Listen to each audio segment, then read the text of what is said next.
how can school teams really design a class so a student with intellectual disability gains a meaningful education in that gen ed classroom, even if they are grade levels behind? So much easier these days than it used to be because we have so many great tools. The Common Core connectors, which we've talked about here quite a bit, the dynamic learning maps. These are all tools that we can use to see how we can adapt curriculum, how we can change the learning targets. And that's really what modifications to the curriculum do. Accommodations provide different access points. Modifications change the learning target while still keeping aligned with the gen ed standards. You can design an inclusive classroom that supports the needs of many learners by first having a universally designed classroom, really thinking about universal design principles and how students can access the learning, not just for kids with IEPs, but for all students.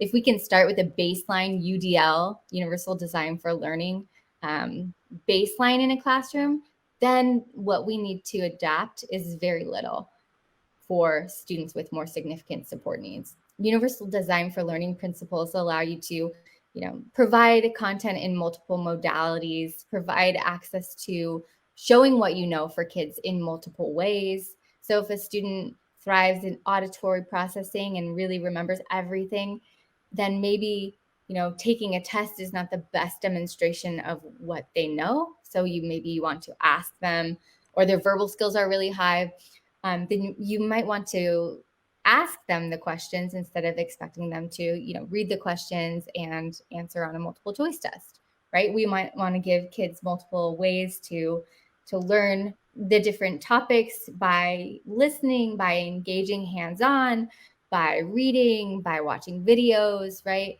Thinking about many different modalities for learning and demonstrating what you know, and then always thinking about access too. You look at the standards, you see, okay, what are the essential skills that kids need to learn in order to eventually meet this standard? And how can I change the learning targets in this lesson to meet the needs of the students that are working at different learning targets? There's so many different creative ways that we can really support all learners in the context of a gen ed classroom. And then in gen ed classrooms, what I love to see station teaching. I love to see lots of different types of learning happening, and not just a say it and spray it model of lecture. You listen like a perfect student in your seat with your hands crossed, and then I tell you what to do, and then you do it on a worksheet. We're really moving away from that.